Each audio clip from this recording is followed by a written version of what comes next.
On behalf of the NCAA Wrestling Rules Committee, welcome to this year's edition of the NCAA Referees Enhancement Program's Online Wrestling Rules Clinic. I'm Ron Beaschler, Wrestling Secretary Rules Editor, and later in the presentation you will hear from Pat McCormick, NCAA National Coordinator of Wrestling Officials. In today's presentation, I will be reviewing wrestling rules and points of emphasis for the 2014-15 season. Pat McCormick will offer the latest instruction on mechanics, positioning, mat control, the role of the assistant referee, and other useful topics designed to benefit the collegiate referee. My portion of this year's presentation is broken down into three sections. The first section, I will review items from last season, which was the first year of the current two-year rules cycle.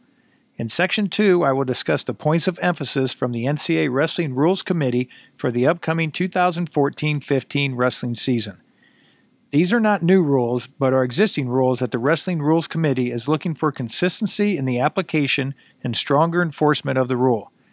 These slides are presented in the order in which the point of emphasis first appears in the rule book, not necessarily in the order of importance or frequency in competition. In the last section, I will discuss 4 experimental rules, 2 that will be implemented for the entire 2014-15 season, including the postseason tournaments, and 2 that will only be used during the NWCA All-Star Classic on November 1st at the Palestra on the campus of the University of Pennsylvania.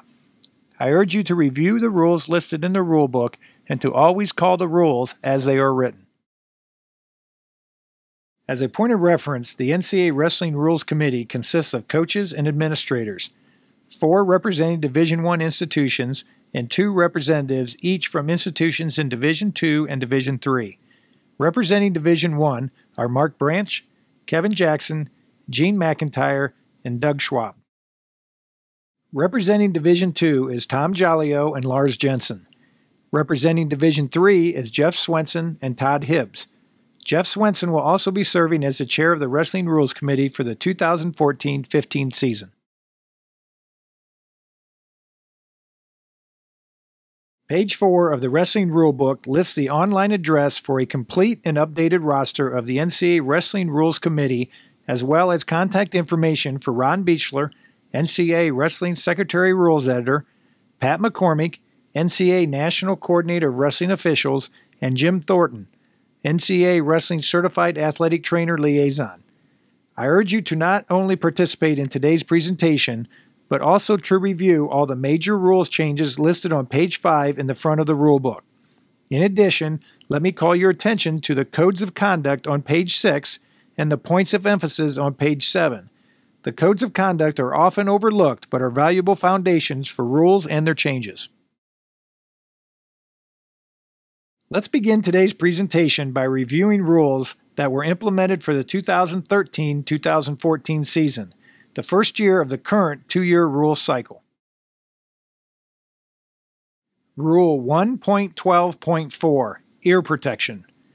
Tape and decals on the headgear harbors and spreads contagions and, therefore, are illegal. If tape on the headgear is required due to a medical reason, the referee must ensure that the tape is clean, fresh tape that has been changed prior to each match. The referee shall also ensure that the protective foam covering is not cracked or ripped and therefore no longer serving as a protective cover for the hard interior of the headgear. When a contestant appears on the mat, the referee shall determine if the contestant complies with the required rules as to appearance and equipment found in Rule 1.15. Although not a rule, it has been recommended to coaches to have extra headgear available mat side to use in case of equipment noncompliance or delays.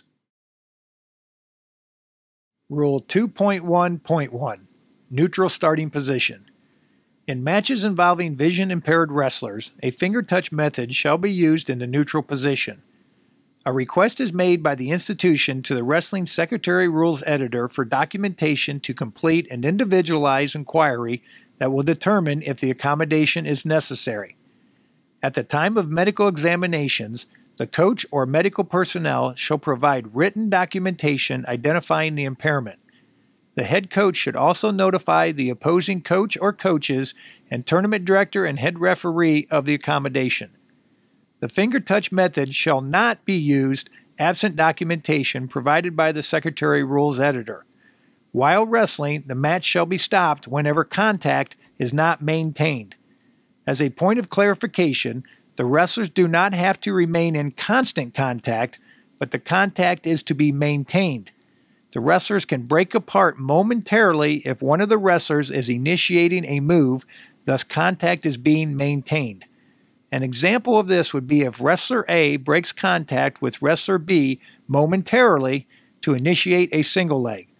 Although contact was broken, it was done momentarily to initiate the single leg. Wrestler A should not be allowed to break contact with wrestler B by stepping back and away prior to initiating the offensive move. Rule 2.2, Stalemate. The proper interpretation is if the wrestlers are not improving, the referee is to quickly call it a stalemate. This interpretation serves to promote action. If the wrestlers can improve but choose not to, regardless of where they are on the mat, a stalemate should be called. Rule 2.4, Wrestling Positions, Inbounds. When the defensive wrestler's back is exposed to the mat in a pinning situation, while any part of either wrestler is inbounds, near fall points may be earned or a fall called. The intent of this rule is to create more action and scoring at the edge of the mat. Rule 5.8.13, Illegal Hold, Neck Bow. This rule was new last year and makes a potentially dangerous situation illegal. The Rules Committee was looking to stop any moves that had the offensive wrestler somersaulting over or toward the defensive wrestler's head and therefore creating undue pressure on the neck and spine. Through the referee's strong enforcement of this rule last year, these type of moves have become near non-existent, which was the intent of the Wrestling Rules Committee. Rule 6.1.3, Injury Timeout. The additional language to injury timeout closed a loophole in the previous rule when the non-injured wrestler already had their choice of position at the beginning of the third period. As a review, if the first timeout is taken at the end of the second period and the choice already rests with the non-injured wrestler, then the non-injured wrestler will have the choice at the start of the third period and the opponent will be assessed a warning for stalling. Rule 6.4, Injury from Illegal Action. The word disqualification replaced the word default. This change was made to indicate that a match is lost by the participant being disqualified if the opponent is unable to continue due to an illegal hold or act of unnecessary roughness or unsportsmanlike conduct. A disqualification bans a participant from further participation in that competition. Rule 7.1, Referee Registration. As a reminder, in order to be eligible to officiate collegiate competition, an individual shall register on the Arbiter Sports Central Hub no later than October 19th, view the annual online referees clinic, and pass the annual rules test with a minimum grade of 85%. The list of registered referees will be available on Arbiter Sports Central Hub in front of the paywall, allowing coaches to have access to the list of registered officials. An institution using a non-registered referee shall be subject to the penalties listed in Rule 7.1.2. Let us move into Section 2 of today's presentation, Points of Emphasis. I'm going to discuss several topics that the Wrestling Rules Committee want to emphasize as we enter the 2014-15 season. These are not new rules, but are existing rules or interpretations that the Wrestling Rules Committee is looking for consistency in the application and enforcement. Many times, if consistency in application of rules listed in the points of emphasis cannot be achieved, this will lead the Wrestling Rules Committee to create additional rules or interpretations in order to achieve consistency or enforcement. These slides are presented in order in which the points of emphasis first appear in the rule book, not necessarily in the order of importance or frequency in competition. Rule 1.8, Mat Dimensions. As stated in Rule 7.4.1.1, as part of your pre-meet duties, you should alert the home management of any variance from the stated facility and mat requirements.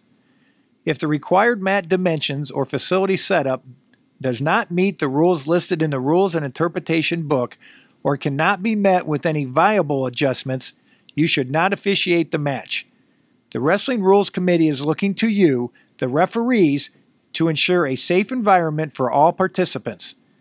The matted apron around the wrestling area shall extend a minimum of 5 feet between the out-of-bounds lines when two mats are side by side. The matted apron around the wrestling area shall extend a minimum of 5 feet from the out-of-bounds line and any obstruction, such as a table, bleacher, or wall. Photographers using still or motion devices, excluding official video review equipment, shall not be permitted within 5 feet of the edge of the wrestling mat. This also applies to coaches or institutional personnel filming from the corner of the mat. To clarify, any photographers, including coaches filming from the corner of the mat, but excluding the official video review equipment, must position themselves a minimum of 5 feet from the edge of the mat, not 5 feet from the edge of the out-of-bounds line, but 5 feet from the edge of the mat. This is for the safety of the participants, the referees, and the photographer. If the matted apron around the wrestling area is shy of the required minimum 5 feet, you may instruct the home management that it is acceptable to add additional matting to the edge of the mat by securing it to the existing mat with wrestling mat tape. The additional matting can be a separate section of wrestling mat, or as an alternative example, the fold-out gymnastics tumbling type matting. If the mat side tables can be moved farther away from the edge of the wrestling mat than the required minimum 5 feet, in the name of safety, please request that the home management do so.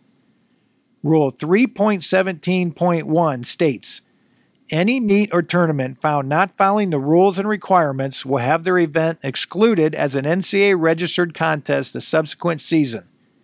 Please keep in mind your pre-meet duties are included in your evaluation as a referee.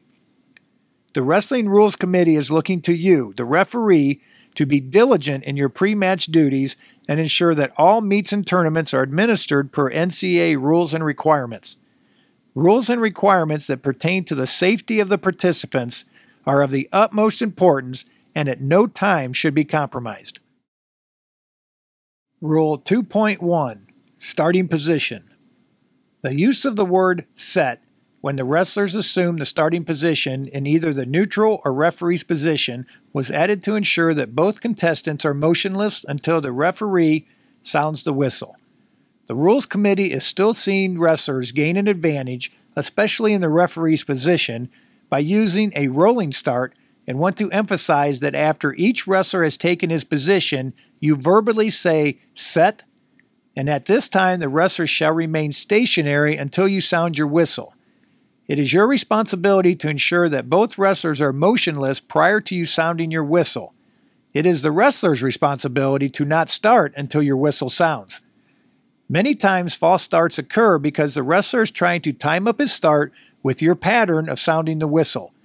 A clear and deliberate verbal command to set, followed by a momentary pause before sounding your whistle, will ensure that both participants have an equal start. Rule 2.6, Scoring Opportunities, Takedown. A takedown shall be awarded when, from the neutral position, a contestant gains control by taking the opponent down to the mat in bounds. If the defensive wrestler's hand comes in contact with the mat, it is considered control.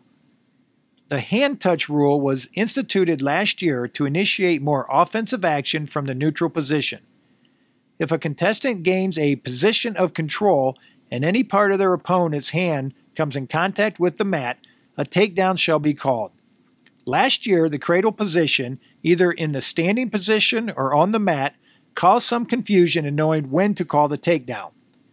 At the NWCA convention in August of this year, the Wrestling Rules Committee presented a new interpretation to the coaches concerning the cradle in the neutral position. At that time, the interpretation was that a cradle is a cradle, whether it was a near side, far side, standing, or front cradle. Once the wrestler locked their hands on a cradle, it would be considered control and immediately scored as a takedown. After gaining valuable feedback from the coaches, this interpretation has been changed, and the interpretation for the 2014-15 season will be as follows. In the neutral position, when the wrestlers are on their feet and wrestler A locks up a standing cradle on wrestler B, it is not considered control and a takedown until wrestler B's hand comes in contact with the mat. In the neutral position, when the wrestlers are on the mat and wrestler A locks up a cradle on wrestler B, either a near side, far side, or front cradle, it is not considered control and a takedown until wrestler A is able to force wrestler B's hip down onto the mat.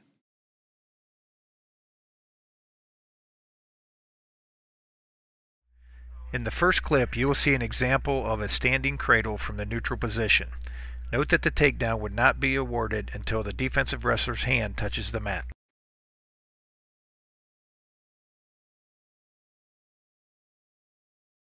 In the following clip, you'll see an offensive attack followed by a scramble with the offensive wrestler locking up the cradle. Having established control, the takedown would be awarded as soon as the cradle is locked up, as the defensive wrestler's hip is down on the mat.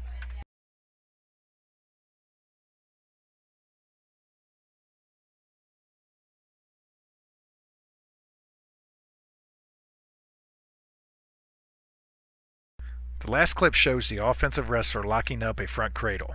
The takedown would not be awarded until the defensive wrestler's hip is brought down to the mat.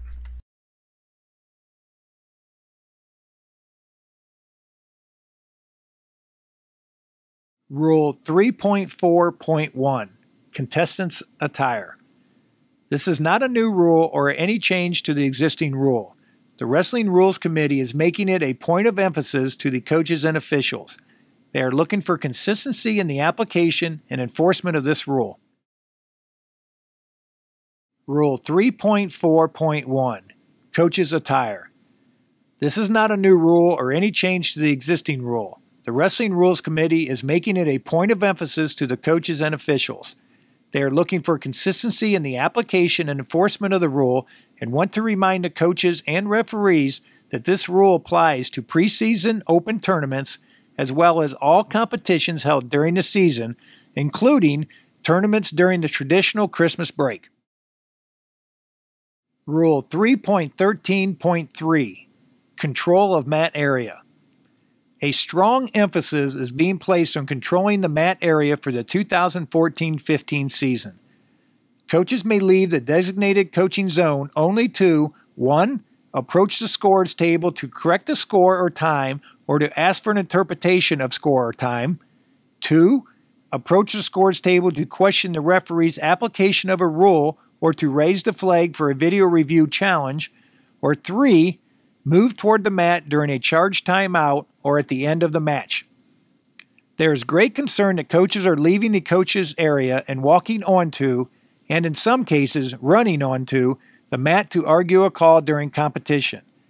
The Wrestling Rules Committee is strongly emphasizing that if a coach leaves the coaching zone and comes onto the mat in an aggressive manner during a match for any reason other than described by rule, you are to penalize the coach for control of mat area. This does not mean if a coach is excited because his wrestler just scored the winning points in a match and is jumping up and down in excitement with his assistant coach in the corner and they cross the coaching zone line, or that if a coach steps across the coaching zone line and he is addressing his wrestler as the wrestler walks toward the center of the mat after going out of bounds, that you penalize them for control of mat violation. The Wrestling Rules Committee's main concern is when a coach is out of the coaching zone and is directing his comments toward the referee. Rule 3.21 Mat Side Video Review. Mat side video review may be used for dual competition, team advancement tournaments, and individual advanced tournaments, excluding open tournaments. Designation of the official mat side video review system shall be determined by the host institution. The host shall also determine the number of mats and the rounds the mat side video review system will be used. The host shall provide notification to participating coaches prior to weigh-ins. Mat side video review may be used to confirm or reverse any call or non-call made by the referee except a fall. The mat side video review process operates under the assumption that the ruling on the mat is correct, and only when there is indisputable video evidence that a ruling was incorrect will a call be changed. Absent that evidence, the original ruling stands. The mat side video review system operator shall operate the replay camera and monitor. The equipment used to review a call in the video review system operator shall be located at or next to the mat side table. During a review, this area is restricted for all persons except the system operator and match referees. If two referees are assigned to the same mat, both the referee and the assistant referee should review and discuss the video evidence. To ensure privacy during the review, the computer monitor or TV monitor shall be turned to face away from the mat side table and toward the wrestling area.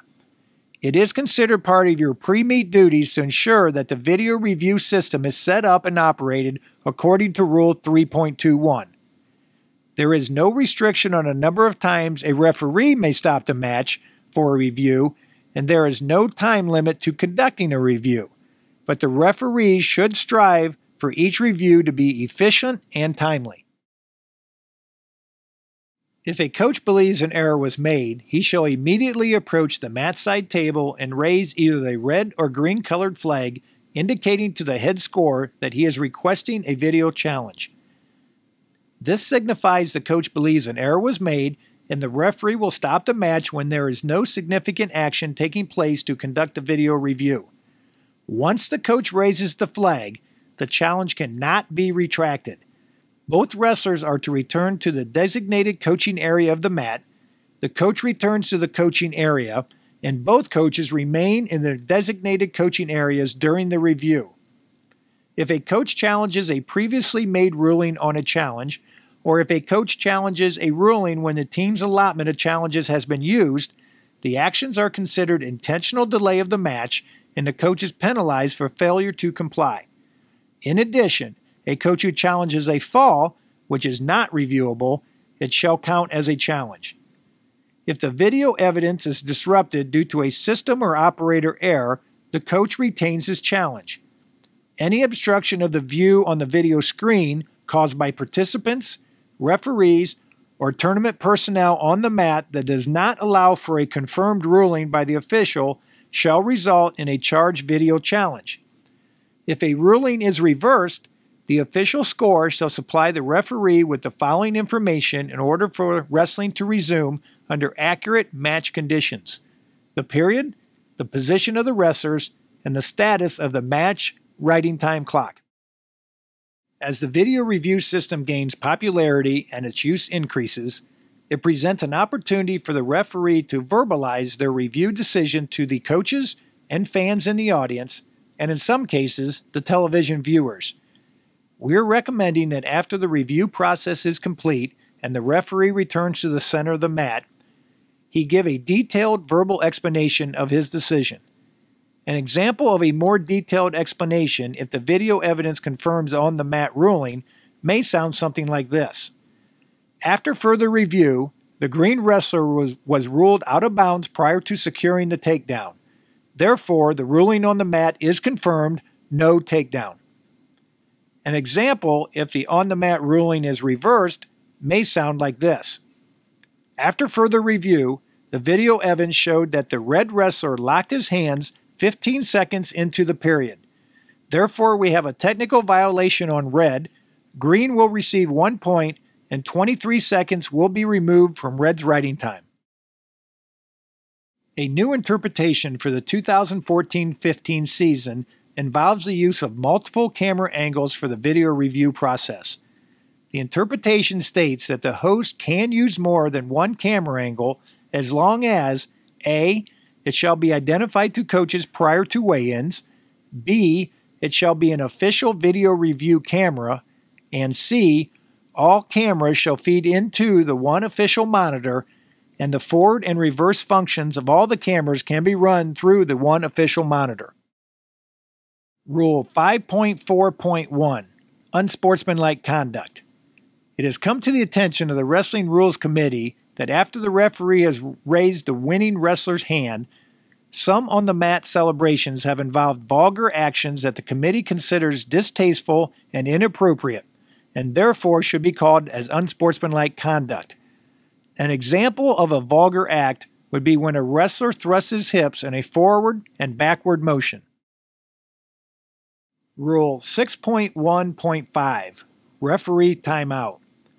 As a strong point of emphasis to the referees, in case of a possible concussion, once the contestant's injury time has expired, if the medical personnel are in need of additional time to properly evaluate the wrestler, a referee's timeout should be called to give the medical staff adequate time to render a decision.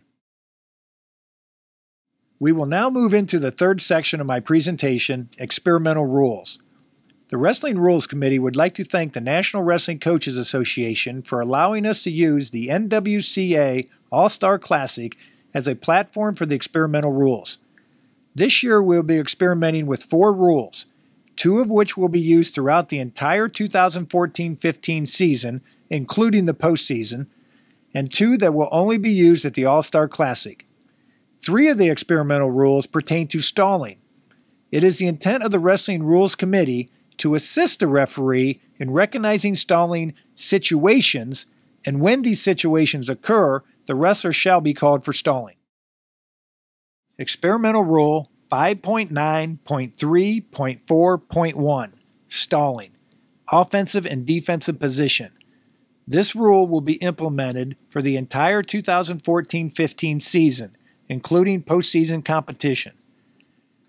When in an offensive position, a wrestler moves his or her lock or hold to around a leg or legs below the buttocks and does not break down the opponent, execute an offensive move, or work back up to an upper extremity for 5 seconds as counted by the referee, the offensive wrestler shall be called for stalling. The count shall be both verbal and visual. This is a situation-specific rule designed to promote offensive wrestling by limiting tactics used to eliminate time off the clock or position oneself in a stalemate situation. As I stated in the previous slide, the Wrestling Rules Committee is looking for stalling situations to assist the referee in calling stalling. You should note that current Rule 5.9.3 addresses the wrestlers making an attempt to sustain active wrestling. Current Rule 5.9.3.1 addresses the offensive wrestler not aggressively attempting to break down the opponent, and current Rule 5.9.3.3 addresses the offensive wrestler grasping the defensive wrestler's legs with both hands or arms, and the current Rule 5.9.3.4 addresses the offensive wrestler repeatedly grasping or interlocking hands around a leg without attempting an offensive move. It is important to note these current rules as they all apply to the situation addressed by this experimental rule. The intent of the Wrestling Rules Committee with this experimental rule is to recognize the stalling situation that is being employed by the offensive wrestler as opposed to the various descriptions of what may constitute stalling. In the following slide, you will see live wrestling situations that will assist you in understanding the application of this experimental rule. Apply the current wrestling rules descriptions of stalling I previously mentioned to the video clips. Ask yourself if stalling calls should have been made in these matches, and then ask yourself if applying the situations of stalling described in the experimental rule, will it make it easier to recognize and call stalling in the video clip shown.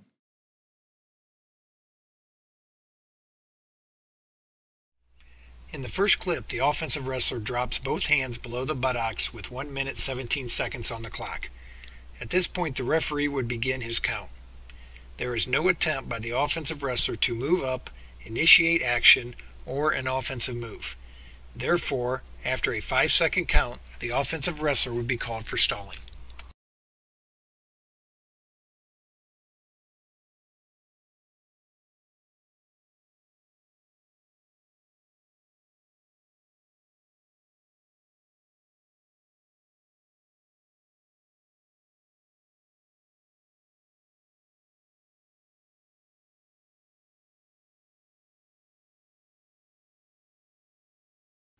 In the following clip, you will see a series of examples illustrating when the referee would initiate and stop his count.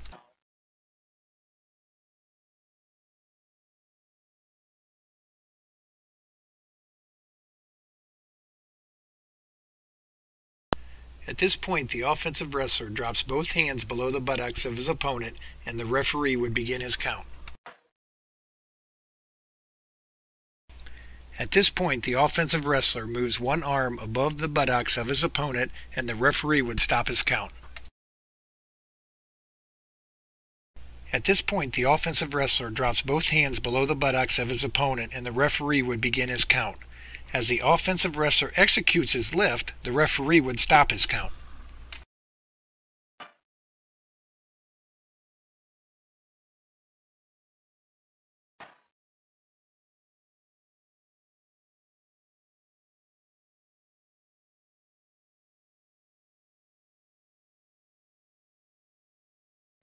At this point, the offensive wrestler drops both hands below the buttocks of his opponent, and the referee would begin his count.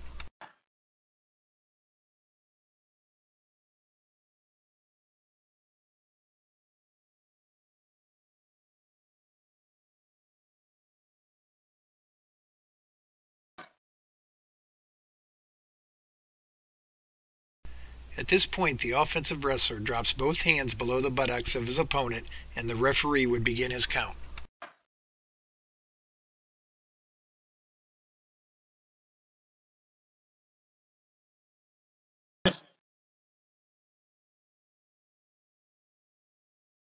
At this point, the offensive wrestler drops both hands below the buttocks of his opponent, and the referee would begin his count.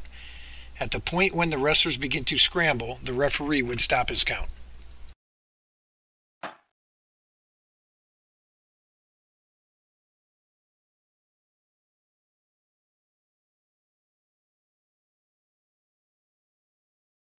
At this point, the offensive wrestler drops both hands below the buttocks of his opponent, and the referee would begin his count.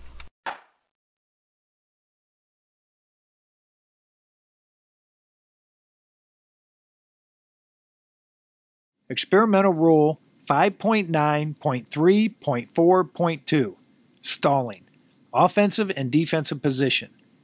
This rule will be implemented the entire 2014-15 season, including postseason competition. When an offensive wrestler applies a side headlock to the defensive wrestler and does not break down the opponent and/or execute an offensive move during a period of 5 seconds as counted by the referee, the offensive wrestler shall be called for stalling. The count shall be both verbal and visual. This is a situation-specific rule designed to promote offensive wrestling by limiting tactics used to eliminate time off the clock or position oneself in a stalemate situation. The Wrestling Rules Committee is looking for stalling situations to assist the referee in calling stalling. You should note that the current rule 5.9.3 addresses the wrestlers making an attempt to sustain active wrestling, and current rule 5.9.3.1 addresses the offensive wrestler not aggressively attempting to break down the opponent. Again, it is important to note these current rules as they all apply to the situation addressed by this experimental rule. The intent of the Wrestling Rules Committee with this experimental rule is to recognize the stalling situation that is being employed by the offensive wrestler as opposed to the various descriptions of what may constitute stalling. In the following slide, you will see live wrestling situations that will assist you in understanding the application of this experimental rule. Apply the current Wrestling Rules descriptions of stalling I previously mentioned to the video clips. Ask yourself if stalling calls should have been made in these matches, and then ask yourself if applying the situations of stalling described in the experimental rule will make it easier to recognize and call stalling in the video clip shown. In the following situations, you will see video of both the near-side and cross-body headlocks. In the first clip, the official would begin his count as the offensive wrestler locks up the cross-body headlock at 2 minutes and 10 seconds of the first period. The official would stop his count at 2 minutes and 6 seconds as the offensive wrestler has jumped to the opposite side into a near side headlock and uses the hold to return his opponent to the mat and is attempting to break his opponent down as they go out of bounds.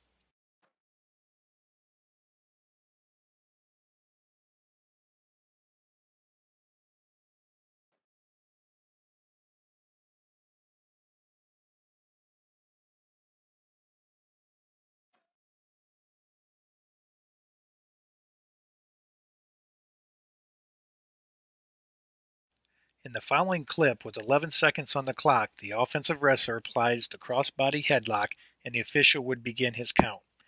There is no attempt by the offensive wrestler to initiate a move or to break down his opponent. Therefore, after a 5-second count, the offensive wrestler would be called for stalling.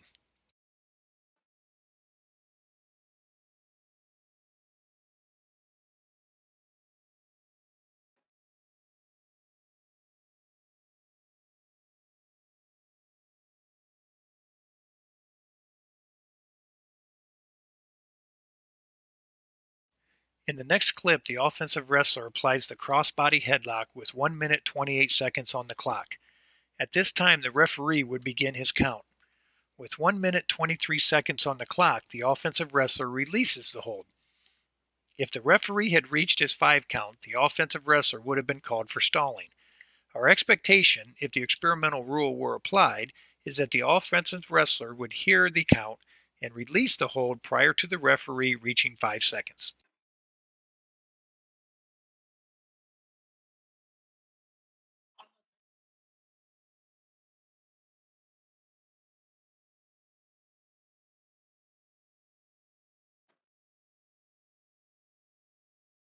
In the last clip, the offensive wrestler applies the crossbody headlock with 6 seconds on the clock. This is when the referee would begin his count. There is no attempt at an offensive move or to initiate a breakdown. Therefore, when the referee reaches the 5-second count, the offensive wrestler would be called for stalling.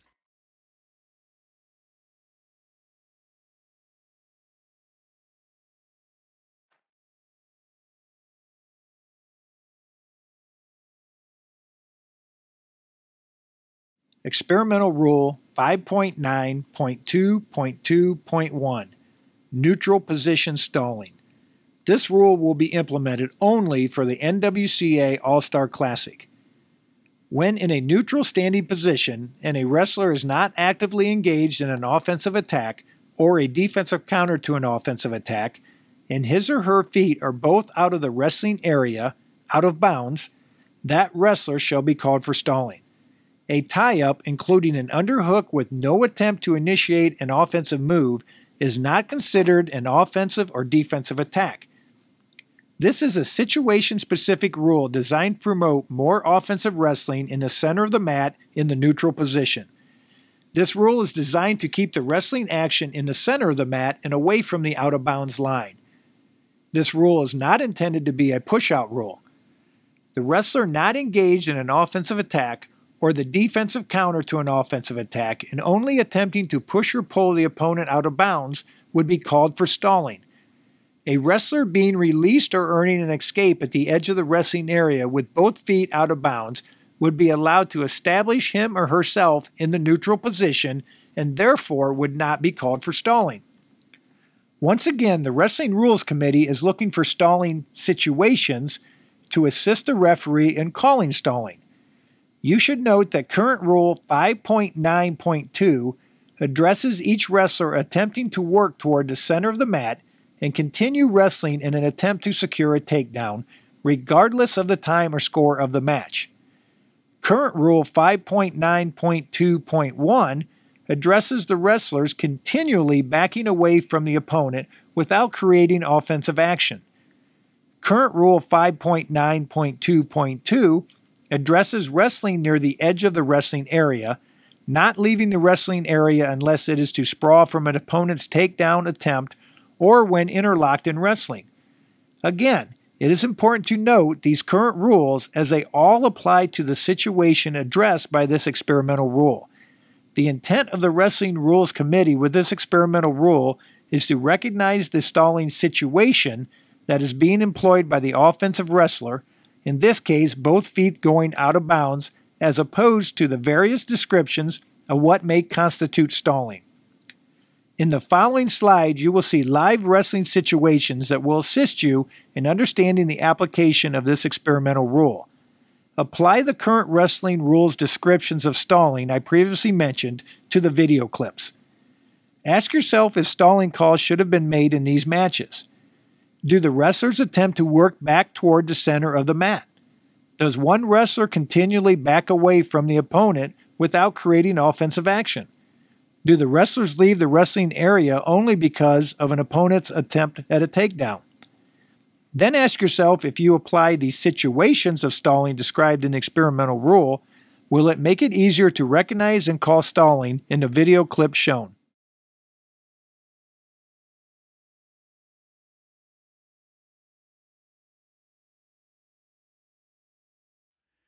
Coming next is an example of how the experimental rule would be applied. There is no active engagement of an offensive attack or a defensive counter to an offensive attack.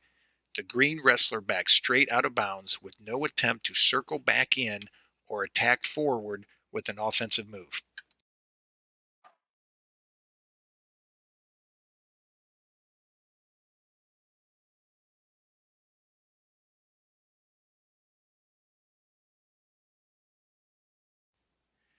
Note that both feet of the green wrestler back completely out of bounds. The wrestlers were in a tie-up position, no offensive or defensive counterattacks occurred, and there was no pushing or pulling of either wrestler. In this situation, with the experimental rule applied, the official would call green for stalling.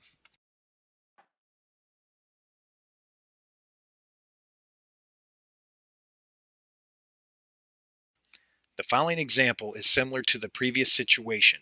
There is no active engagement of an offensive attack or defensive counter.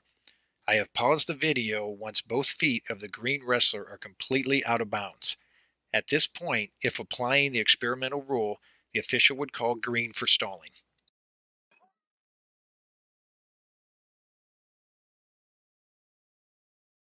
After the pause, green comes back in bounds. If the green wrestler had not previously stepped out of bounds, from this point forward, the green wrestler would not be called for stalling, as both feet are not out of bounds and the red wrestler engages in an offensive attack to which the green wrestler counters with a defensive move.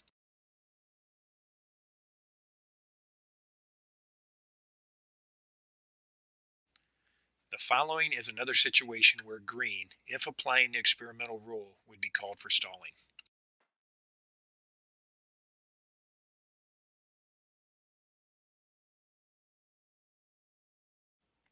The next situation, stalling would not be called, as the wrestlers are actively engaged when they go out of bounds.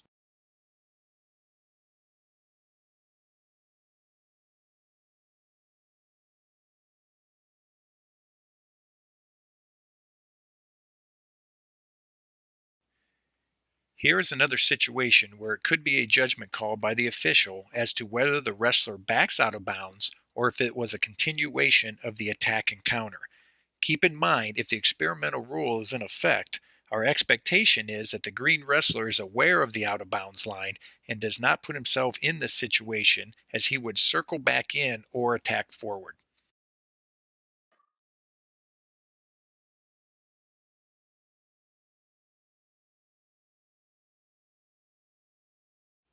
The next situation has the green wrestler near the out of bounds line.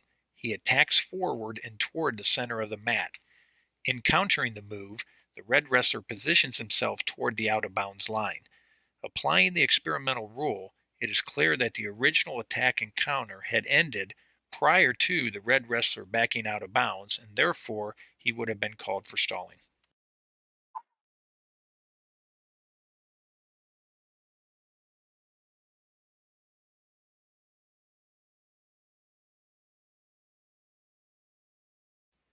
The following situation is another where the green wrestler would be called for stalling as he backs straight out of bounds.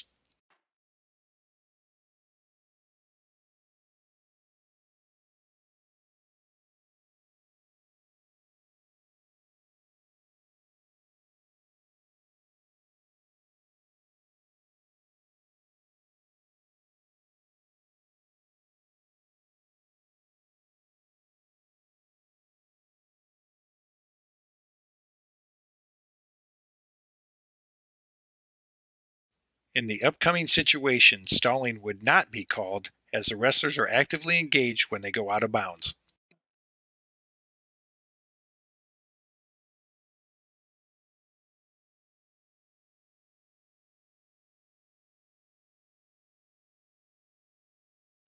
In the following situation, red would be called for stalling as he backs himself out of bounds while pulling the green wrestler with him. Our expectation, if the experimental rule is applied, is that this situation would no longer exist.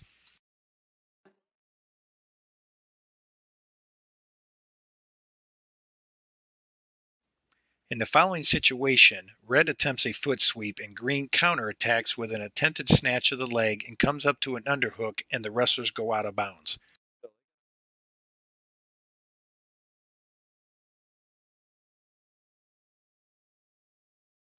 The referee in this situation would need to make a judgment call as to if the red wrestler backed out of bounds and pulled the green wrestler with him, if green used an underhook to push red out of bounds, or if going out of bounds was the result of continued action.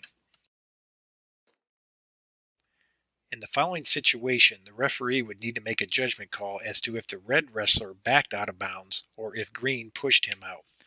Keep in mind, if the experimental rule was in effect when this situation actually occurred, our expectation would be that the red wrestler would have circled back in or counterattacked and not backed up toward the out of bounds line for fear of being called for stalling.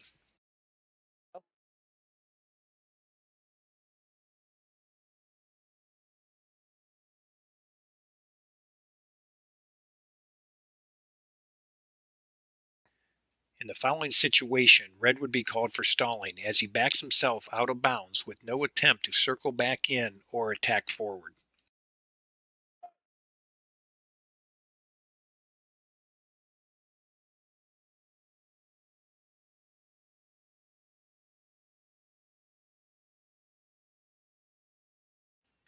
The following situation shows how red is able to circle back in to remain in bounds. Green, in this situation, would then be called for stalling as he backs out of bounds.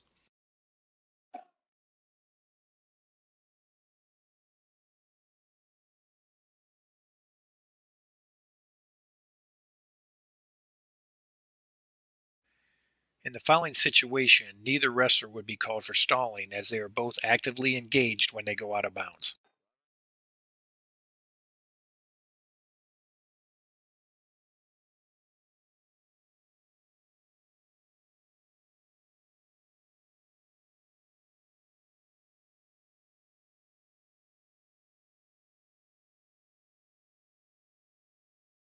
In the following situation, green goes out of bounds and would be called for stalling. Our expectation, if the experimental rule was applied, is that the green wrestler would be aware of the out of bounds line and circle back in instead of backing up toward the out of bounds line.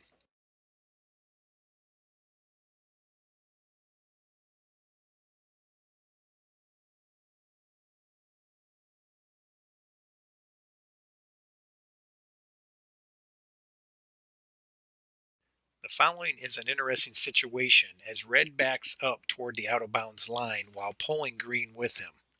Although both of the red wrestler's feet are never completely out of bounds, the green wrestler's momentum carries him out of bounds.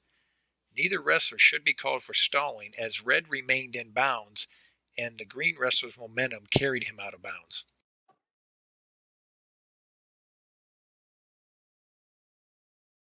In the following situation, you will see the wrestlers tied up and fighting for position. The red wrestler starts circling to remain in bounds and gets close to the out of bounds line when either red stops circling and backs out of bounds or the green wrestler stops red's momentum and pushes him toward the out of bounds line.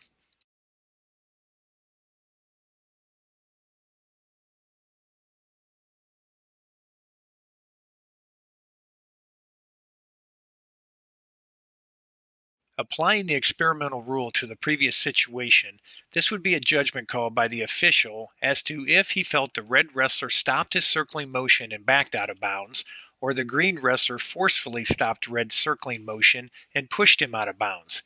Our expectation, if the experimental rule was in effect, is that the red wrestler, for fear of going out of bounds, would have continued to circle back toward the center, and if he was not able to do so, then it becomes apparent that Green forcefully pushed him out of bounds, and therefore Green would be called for stalling. The following is an example of a leg slap. This is not considered an active offensive attack, nor is it considered to be initiating an offensive attack.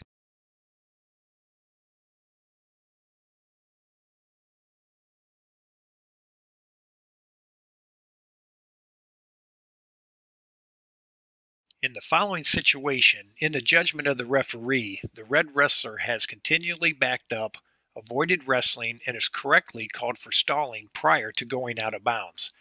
If the experimental rule is instituted, we would expect the same stalling call be made regardless if the wrestlers go out of bounds or not.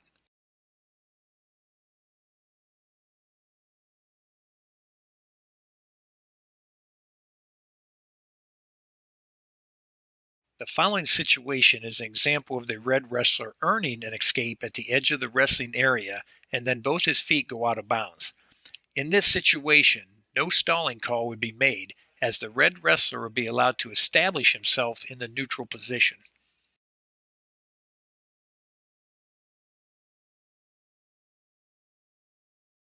In a situation where an escape is granted at the edge of the mat and no immediate engagement of an offensive attack occurs, the referee has the option to stop the match and restart the action from the neutral position.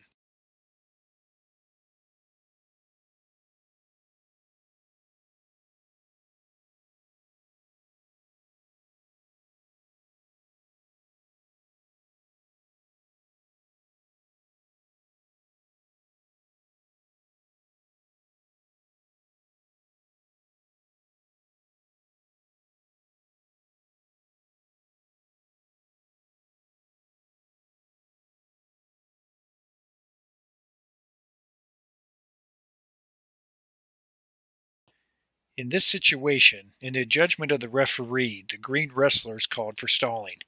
With the experimental rule in place, we would expect the same stalling call to be made by the referee.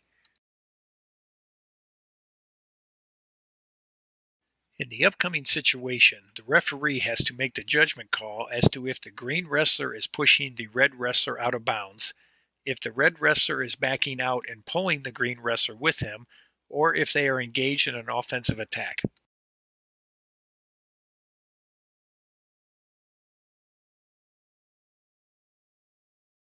Experimental Rule 2.1.6, Granting the Neutral Position.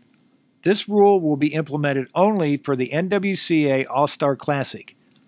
A wrestler who gains the offensive position by being awarded a takedown or reversal may, after a wrestling stoppage by the wrestlers going out of bounds, choose to resume wrestling in a neutral position without an escape point being awarded to his or her opponent.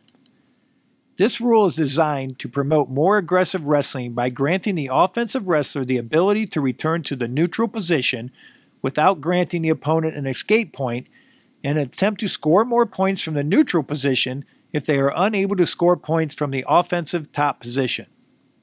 The rule is also designed to promote more aggressive wrestling by the defensive wrestler by attempting to remain in bounds and aggressively attempting to score either an escape or reversal prior to going out of bounds, and allowing the opponent the option of returning to the neutral position without giving the defensive wrestler an escape point.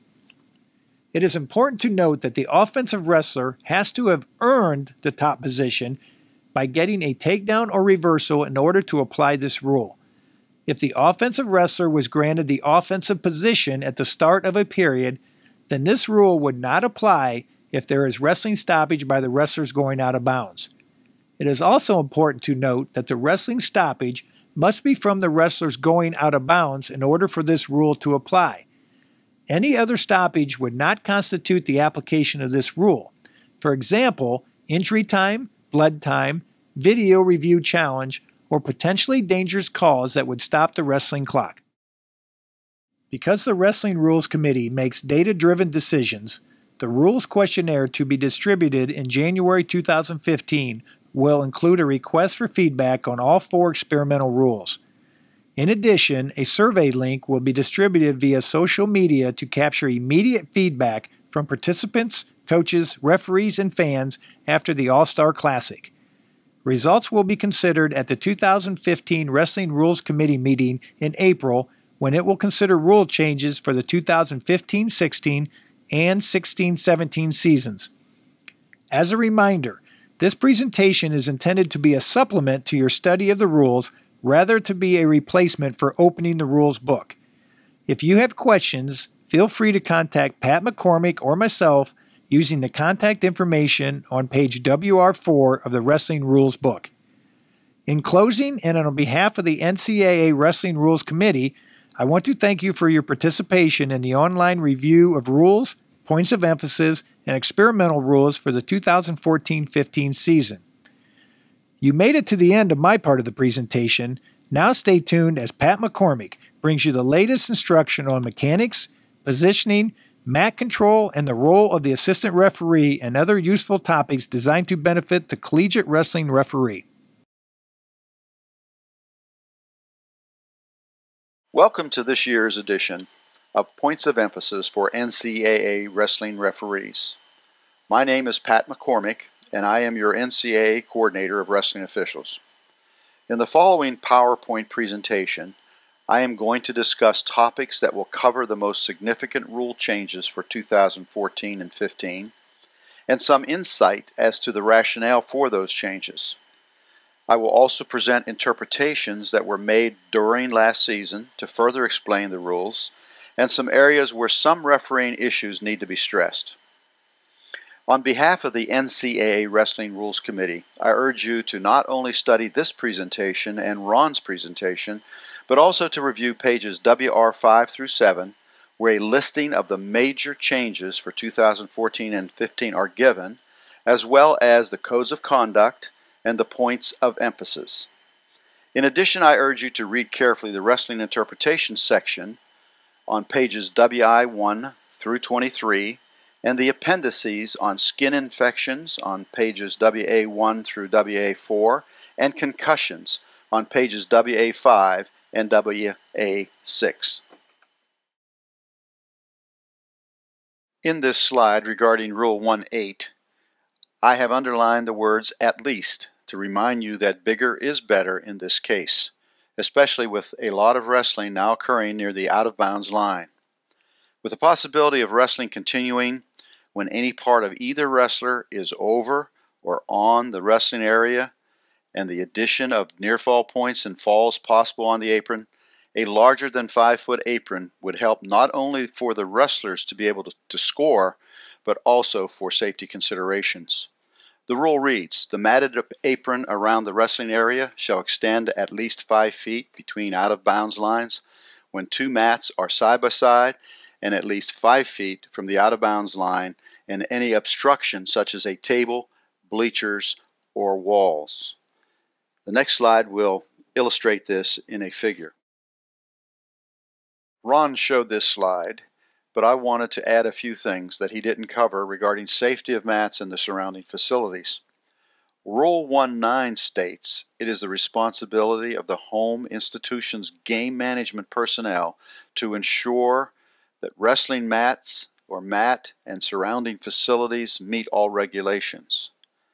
The meet referee or the head referee in a tournament shall verbally alert home management of any variance from the stated facility and mat requirements, with questions and/or disagreements being resolved by the participating institution's representatives. Add vertical mats if necessary to improve safety. For example, a wall and/or spectator seats that you think are too close to the edge of a mat and dangerous to the safety of the wrestlers, even though the apron is the requisite 5 feet. Regarding footwear and any stoppage of wrestling as a result of a shoe coming off is covered in Rules 112.3 and 115.3. The rule reads, light heelless wrestling shoes reaching above the ankle and tightly secured shall be worn. Any match delay or stoppage directly related to shoelaces shall be treated as delay of match and therefore a stalling violation. We've had questions regarding using shoes that do not reach above the ankles. Clearly, by rule, they are not allowed. Also, we have seen many wrestlers not secure their shoes properly so that during wrestling the entire shoe comes off. Clearly, this is a stoppage that delays wrestling and results in a stalling violation to be called against that wrestler. If a wrestler is non-compliant, then Rule 115.3 requires that contestants be charged a non-bleeding injury timeout with the injury clock started. When in compliance, the injury clock is stopped. The opposing wrestler receives choice of position at the start of further wrestling.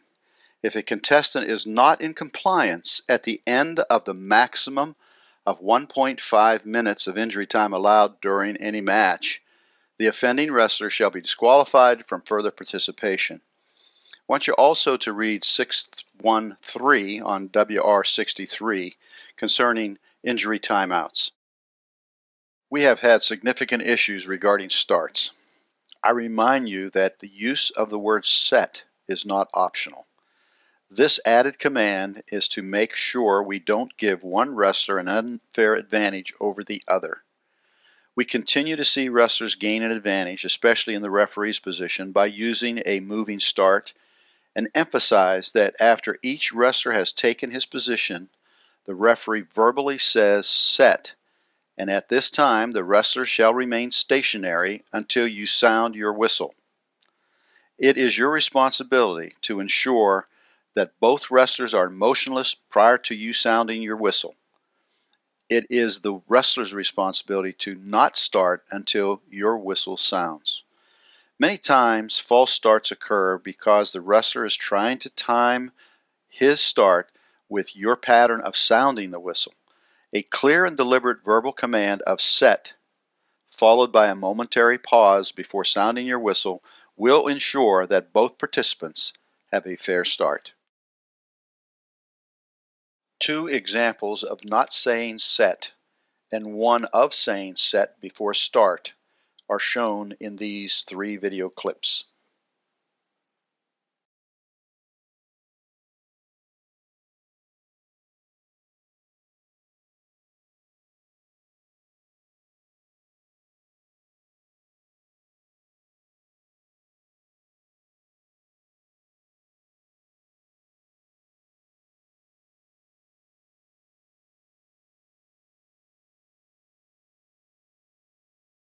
Rule 2.2 states that when the contestants are interlocked in a position other than a pinning situation, in which neither wrestler is improving position, the referee shall stop the match as soon as possible.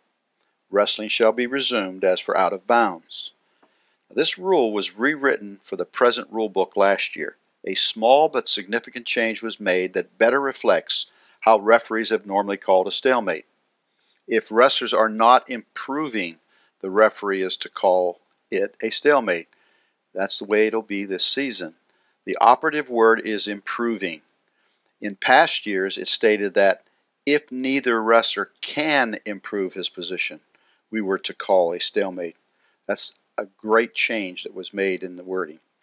Now, appropriately calling a stalemate keeps action going, which makes for more fan appeal and doesn't let a wrestler rest. If wrestlers are inactive and might be able to improve but do not, regardless of where they are on the mat, you can call a stalemate. Of course, if one or both wrestlers are stalling, call one or both for stalling. This slide will interpret in and out of bounds. Shown here is a wrestler's foot, which for illustration purposes the referee is holding with part within the green imaginary cylinder and part outside the cylinder. This imaginary cylinder starts at the out of bounds line on the mat upward to infinity. The wrestling area is that part of the mat within this cylinder toward the center of the mat. The apron is that part of the mat outside this cylinder that surrounds the wrestling area. Any part of either wrestler that is in bounds, in this case most of the foot, is interpreted as a situation where wrestling will continue. That is, the wrestlers are considered in bounds. The wrestler is considered in bounds even if his foot is up off the mat, but inside this imaginary cylinder. In the situation shown, the wrestlers are out of bounds, since their bodies, including the trailing foot, is completely out of bounds, that is, outside the cylinder. This figure defines the wrestler's pinning area, which extends from the scapula to the tops of his shoulders. The various combinations of near falls are described in Rule 2.9. A near fall is a position in which the offensive wrestler has the opponent in a controlled pinning situation in which 1. The defensive wrestler is held in a high bridge or on both elbows. 2. Any part of one shoulder or scapula or the head is touching the mat and the other shoulder or scapula is held at an angle of 45 degrees or less to the mat.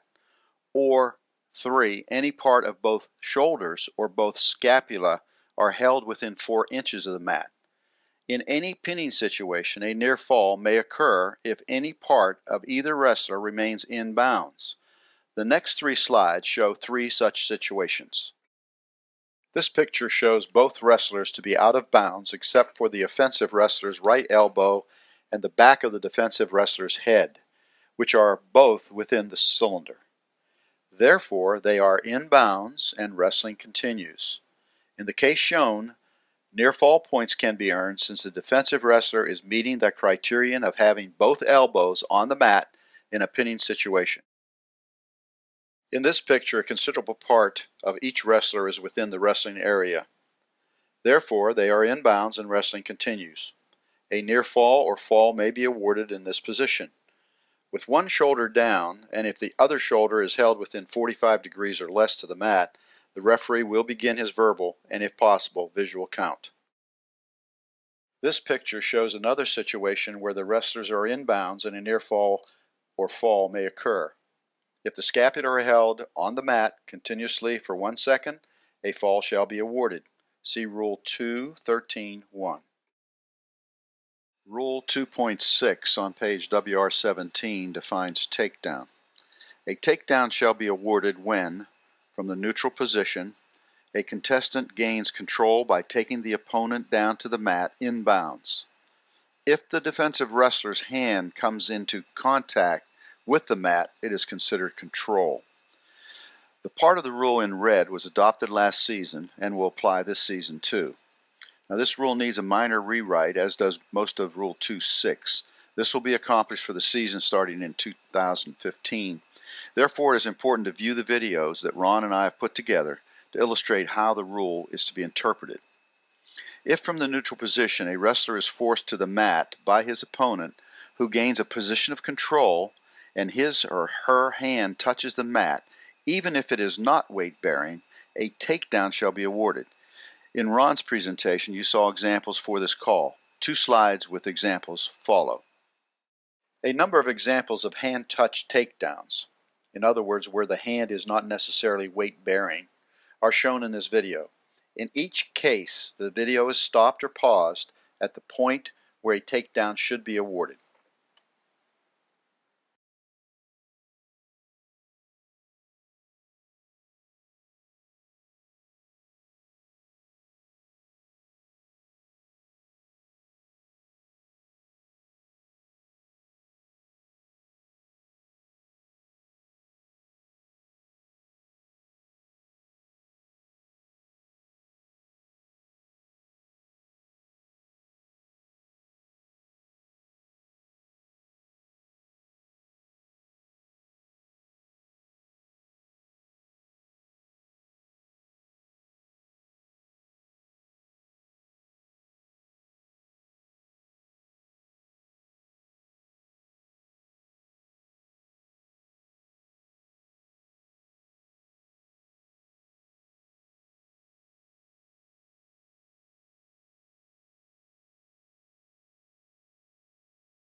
Examples of 3 takedowns with crotch or waist control are shown in this video.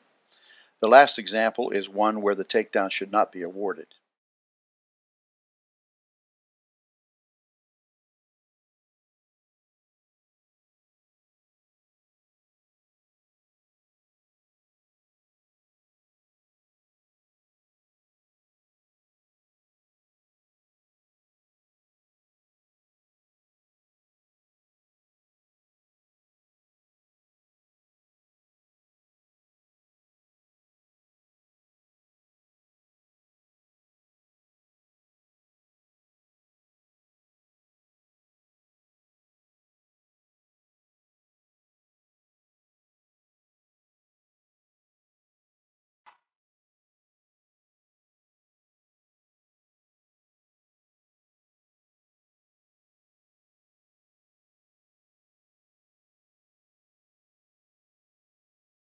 Rule 3.4.1 states that all contestants shall be uniformly attired in their school's official warm-up and match uniform. All clothing worn is to be unadorned. No hats, stocking caps, or other inappropriate apparel are permitted. Logos representative of school allowed. However, the NCAA brand name restrictions do apply. Finally, violations of rule results in head coach penalized under control of mat area. This is an expansion of what Ron presented earlier. Note the way to handle the violations in the 3rd bullet. We move now to proper attire for coaches. The wearing of jeans, t-shirts, sweatshirts, sweatpants, and non-institutional logoed warm-up suits, top and or bottom, headwear, and similar apparel are not allowed. I underlined this next part because it's a new interpretation of last season. Institutional logoed tops, jackets are permissible. The last bullet. Violations of rule falls under control of mat area. See Rule 3.13.4. Further, the coach or coaches in violation shall not sit in the designated reserved zone for coaching until in compliance. Just like appropriate attire for the coaching staff, the committee wants to emphasize that the medical personnel must also be appropriately attired. Note the violation consequence in the 2nd bullet. Now, Rule 3.4.2 reads, medical personnel must be appropriately attired. The wearing of jeans, t-shirts, sweatshirts or sweatpants, and non-institutional logoed warm-up suits, top or bottom, headwear, and similar apparel are not permissible. And the violation is, for this rule, handled under control of mat area, Rule 3.13.4. A coach leaving the restricted zone has been a perennial problem, especially in heated situations. Referees must enforce this rule consistently for the betterment of wrestling. The committee feels strongly that the responsibility lies with the referee or referees. You must be firm in its application, but also react reasonably when situations occur that represent good sportsmanship and are within the spirit of the rules. The rule reads, coaches may leave the zone only to approach the scorer's table to correct score, time, or to ask for an interpretation of time or score. 2, to question the referee's application of a rule. 3, to move toward mat during a charged timeout or at the end of a match. Or finally, 4, to ask for a video review.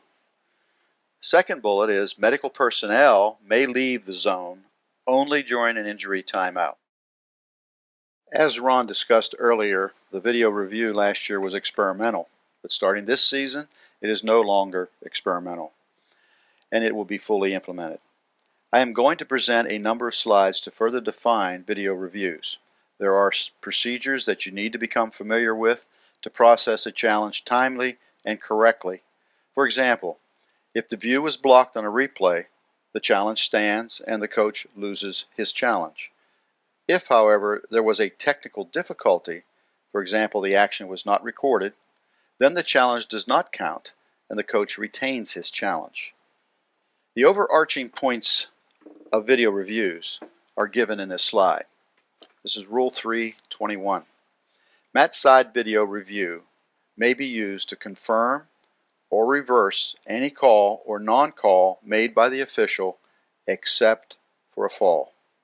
The mat side video review process operates under the assumption that the ruling on the mat is correct, and only when there is indisputable video evidence that a ruling was incorrect will a call be changed. Absent that evidence, the original ruling stands. Continuing with video review. First, regarding the review itself.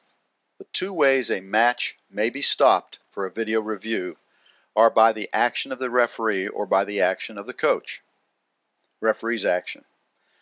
The referee may stop a match when there is no significant action, when the referee believes 1.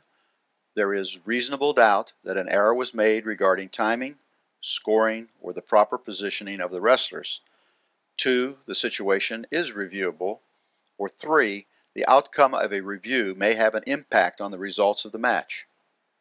The referee should review all unsportsmanlike conduct and flagrant misconduct calls. Continuing on with referees calling a review. There is no restriction on the number of times a referee may stop the match for a review, and there is no time limit to conducting a review. However, the referee should strive for each review to be efficient and timely. Regarding a coach's challenge and requesting a review, I'll read Rule 321. Each team is allowed one challenge per dual meet, including team advancement tournaments, to be used at the coach's discretion.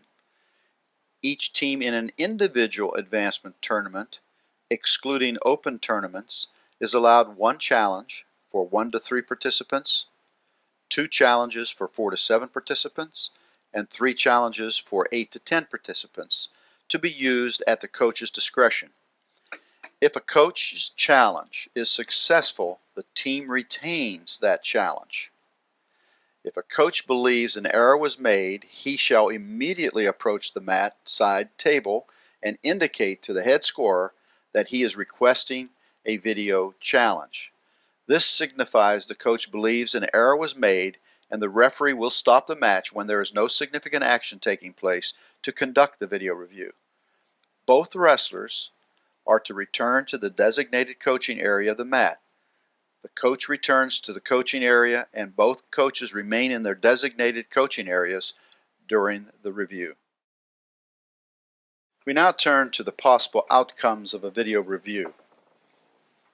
Only the referees, no other personnel, shall be immediately present at the mat side table for the review of the video replay screen.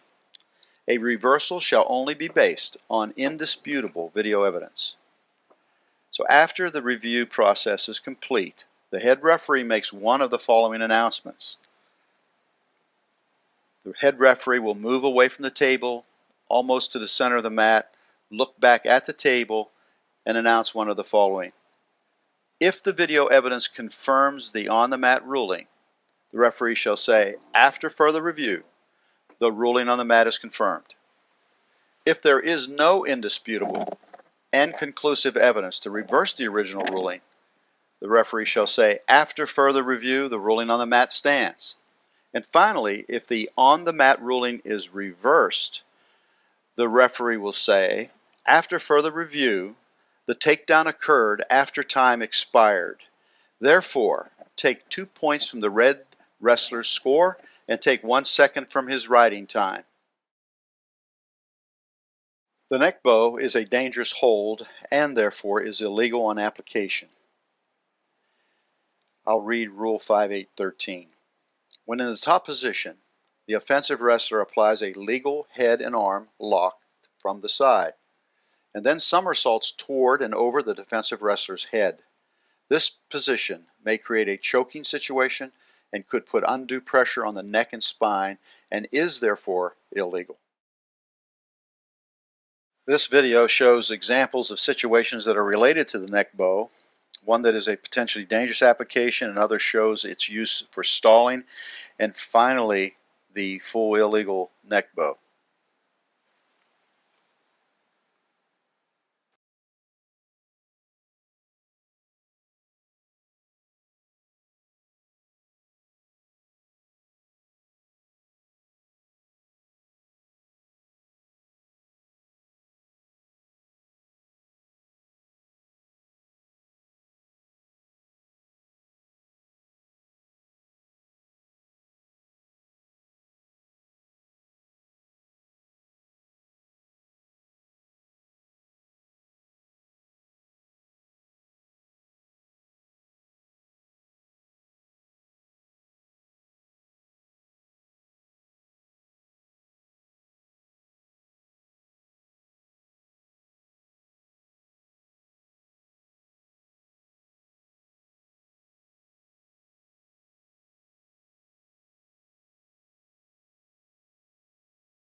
We now move to stalling in Rule 591.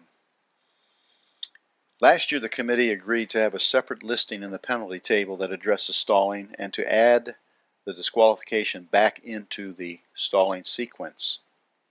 So the rule reads, action is to be maintained throughout the match by the contestants, staying near the center of the mat and wrestling aggressively in all positions, top, bottom, or neutral. Stalling is defined as one or both wrestlers attempting to avoid wrestling action as an offensive or defensive strategy. When a referee recognizes stalling, the first violation will be a warning. The second violation will result in 1 point being awarded to the opponent. The third violation is a point awarded to the opponent. The fourth violation is a point awarded to the opponent, and the fifth violation will result in a disqualification of the wrestler who is stalling. A double stalling violation is given when both wrestlers fail to initiate an offense. I continue with two video examples of the difficulty referees sometimes have in recognizing stalling.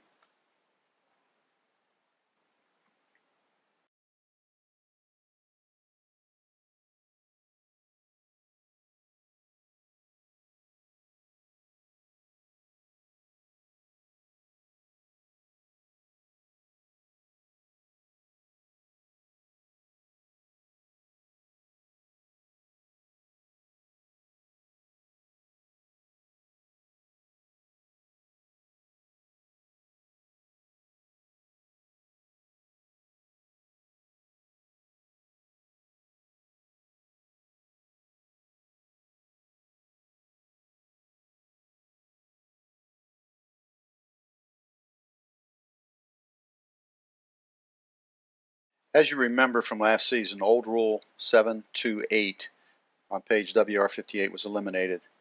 This was due to higher costs on host institutions to run multiple duels, as well as fatigue on referees during multiple duels and team advancement tournaments. The rule now reads, referees will be allowed to rotate in dual meets, multiple duel, or team advancement tournaments. There will be no in-person or satellite clinics starting this season. The registration period will open September 15th, 2014 and close October 19th, 2014 for the upcoming 2014-15 wrestling season. Now we're using Arbiter Sports Center mat for all of our communications, registrations, etc. As you can see in this slide, every year now we have to register. We have to do the online testing, 85% passing score, online training and education, like you're receiving here via this PowerPoint presentation. Our general communications will be done there. Our selection assignment processes for such things as Division I, II, and III championships, and ref pay for the NCAA postseason's events. Now, it is felt that this new approach will increase and make more available the amount of professional development available for officials. In addition, the committee felt it is of the utmost importance for referees to pass an exam and receive training every season, not just every other season or every third season, but every season, on changes and or points of emphasis. This slide and the following two slides review good practices for assistant refereeing. My major recommendation for assistant refereeing is to remind you that the assistant referee is there to actively engage with the referee on all calls to ensure to the best of your combined knowledge that the wrestlers get the best, fairest, and safest match possible. So let me go on and hit these points that I show on this slide. First on, last off. You as the assistant referee are to go to the far side of the mat away from the table before the match begins. Watch what's going on between the two wrestlers. The referee is busy usually at the table. So you're making sure that everything is as it should be at the beginning of the particular bout. Last off means when the whistle blows at the end, a horn blows at the end of the match, you go to the same position, the far center, and you watch what's happening after the hand is being raised. Referee at that point is busy collecting up anklets, going to the table with his back turned to the wrestlers in some cases. So you need to be there to make sure everything goes as it should. Now, during a match, mostly stay out of the wrestling area. Only go into the wrestling area unless you have to. Work hard to get a position that complements the referee's position. Straddle the line during the out-of-bounds calls. You're standing on the opposite side always of with the wrestlers between you and the referee, helping with those important escapes, takedowns, and all the rest of the calls you have to make with respect to going out of bounds or being inbounds. Now, stop wrestling before or just after a start for when you recognize the incorrect position, starting position, or a false start. You have to immediately do this at that start. You can't wait a number of seconds. You've got to step up into the wrestling area in this case, raise your hand and say, false start, and have the referee stop the match, or the position is incorrect. So you have to be very active in doing this immediately. Continuing on with assistant refereeing, the first bullet says do not get involved in a coach-referee conference unless asked by the referee. In other words, the referee, if he can handle it, he will handle it. Only if he asks you to get involved, you get involved. During a coach's time out at the table with the referee, go to the middle of the mat and keep the wrestlers near the center.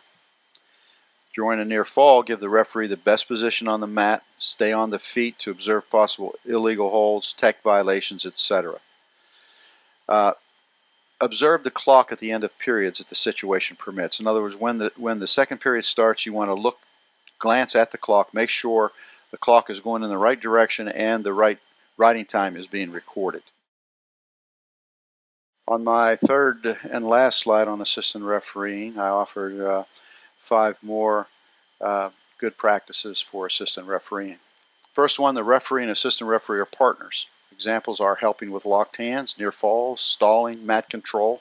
The referee is out of position with a lateral drop and you see the near fall, you start your count. When you know he's met the near fall criteria, one of them at least, and the referee will come around and he can pick up the count. Don't be flamboyant. Don't try to upstage the referee. You want to communicate with the referee in a subtle way. Do not talk to coaches during wrestling. If the coach addresses you, you can move away. You can walk past them, especially in a case of complaining or questioning calls. If they have a legitimate what was that kind of a call in terms of was it a takedown, was it a reversal, whatever, because the coach looked down, of course you can quickly answer it and continue on. Fourth bullet, after a start, quick look at clock to make sure it started. Again, I mentioned this on an earlier slide, but you should do this to help the referee make sure you're heading off problems. Finally, during discussion time out with the referee, where the two of you are on the mat discussing something, move away from the two wrestlers, move away from the coaches. Get as far away from all of the above as you can, and I think that's a good practice.